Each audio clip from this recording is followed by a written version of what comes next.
To the world, he's Sir Paul McCartney, the ever-charming thumbs-upping Beatle who gave us some of the most enduring songs ever written. He's a living legend, a man whose public persona is all about effortless grace and a friendly smile. But behind the image of the amiable artist was a fierce competitor, a musical perfectionist with incredibly high standards and a sharp tongue for what he considered musical sins.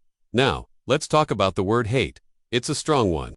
And maybe it doesn't quite capture the complex mix of professional rivalry, artistic disapproval, and sheer annoyance that certain artists provoked in him. But make no mistake, for a man who built his empire on originality and melodic genius, there were plenty of bands who, in his eyes, just didn't cut it. Their crimes: being derivative, undisciplined, or just plain disrespectful to the craft he held so dear. Today, we're counting down the top 8 rock bands that Paul McCartney, in his own way, couldn't stand. Kicking off our list is an entry based more on a fundamental clash of styles than on any public statement. We're talking about The Doors. You will struggle to find a single time Paul McCartney said a bad word about Jim Morrison and company. There are no fiery interview quotes, no recorded snubs, but it's been suggested by some who were around the music scene that McCartney privately found the Doors' whole vibe to be undisciplined and self-indulgent. To get why, you have to understand Paul's philosophy. He was a master craftsman. From the tight 3-minute pop perfection of early Beatles songs to the structured epics of Sgt. Pepper, his work was always built on melody, harmony, and arrangement. Every note had a purpose. The Doors, on the other hand, felt like a force of nature, chaotic, raw, and unpredictable. Jim Morrison's shaman act, Ray Manzarek's meandering organ solos, and the band's freeform jams created a hypnotic sound. But to a builder like McCartney, it might have sounded messy. While there's no credible evidence to prove it, it's easy to see the artistic conflict. McCartney saw genius in tight editing and great structure. He might have seen the Doors' long, improvisational trips as a substitute for well-written songs. And the whole Lizard King mythology around Morrison, that was likely another point of contention. Paul was always a musician first, grounded in the work. He believed the song was the star, not the singer's poetic posing. Was it hatred? Almost certainly not. But was it a fundamental clash of musical worlds? Absolutely. It was the master watchmaker looking at a storm chaser. Both are powerful, but they play by completely different rules. At number 7. We have a relationship that was less about disdain and more about a classic, hard-fought professional rivalry, The Who. Unlike with the Doors, McCartney has praised Pete Townshend's songwriting plenty of times. This was a competition born of respect, a case of two heavyweight bands trying to outdo each other, blow for blow. The friction wasn't about dismissal, but about an intense admiration that sometimes boiled over into criticism, especially when it came to The Who's explosive stage show. The most famous example, of course, is Helter Skelter. McCartney has openly said he wrote the song after reading an interview where Pete Townshend called his latest track, "I Can See for Miles," the loudest, rawest thing The Who had ever done. When Paul finally heard it, he was underwhelmed. He thought it was a great song, but it didn't live up to the hype. So, that competitive fire was lit. McCartney decided he'd show Townshend what raw and dirty really sounded like. The result was Helter Skelter, a deliberate attempt to be louder and more chaotic than anything The Who had ever recorded. It was a direct musical challenge. But the competition had another side. Paul revered his instruments. His Hafner bass was practically a part of him. The Who, on the other hand, became famous for destroying their gear. Pete Townshend smashing his guitars and Keith Moon obliterating his drum kit was their signature move. For audiences, it was pure rock and roll rebellion. But for McCartney, a man who cherished his tools, it must have seemed like a cheap gimmick. While there's no direct quote of him saying so, it's not a stretch to imagine he saw it as spectacle. Over substance, he believed the power should come from the notes, not from the destruction of the instrument. It wasn't hate, but it was the frustration of a master craftsman watching a rival get famous for smashing the workbench to pieces. Coming in at number 6 is another titan of British rock, Led Zeppelin. And again, this isn't a story of public feuds. McCartney was actually friendly with the members of Zeppelin, even working with John Bonham and John Paul Jones on his solo stuff. But while he may have liked the men, he seemed to fundamentally disagree with their musical philosophy. He respected their musicianship but held little private admiration for the bombastic, brute force style that made them famous. To Paul, a great song was built on a memorable melody and clever chords. It was about sophistication and subtlety. Led Zeppelin was the polar opposite. Their music was about visceral power, epic arrangements, and thunderous blues-based riffs. It was a sound built for stadiums, not for humming along to. While he never said it publicly, the philosophical divide is clear. For Paul, the real test of a song was its durability. Could it work with just a voice and a guitar? He likely felt that Zeppelin's power relied too much on sheer volume, a spectacle that masked a lack of melodic elegance. It's important to be clear, this is an interpretation of their differing styles, not a documented feud. McCartney has praised John Bonham's drumming, calling him a good friend and acknowledging his immense power. But the clash in musical values is undeniable.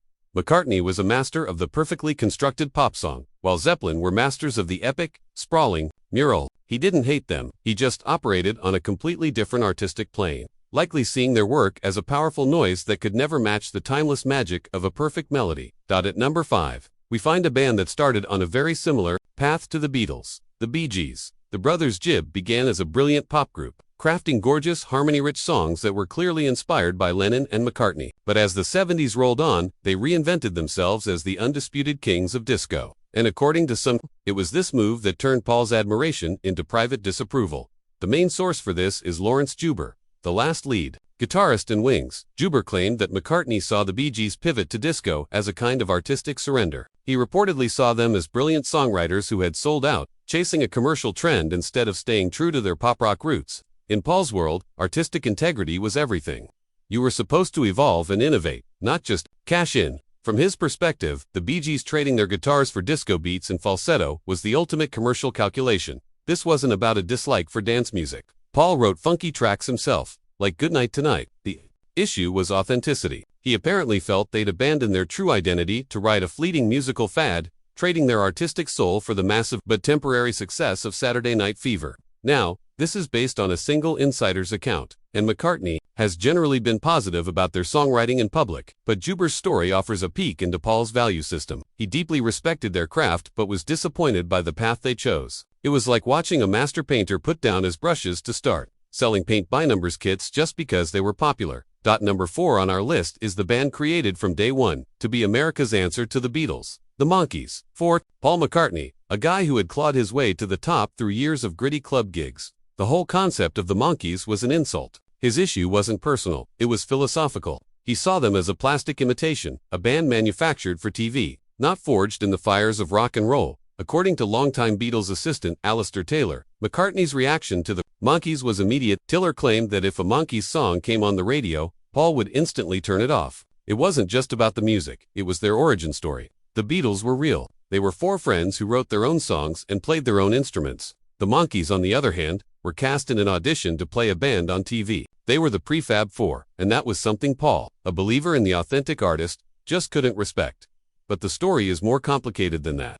Despite these feelings, Paul was publicly quite friendly to them. When the Monkees came to London in 1967, he went to a party for them and even invited Mickey Dolenz and Peter Tork to watch the Sgt. Pepper recording sessions. He even defended them in an interview, saying their show was fun and that it was unfair to compare them to the Beatles, so what gives?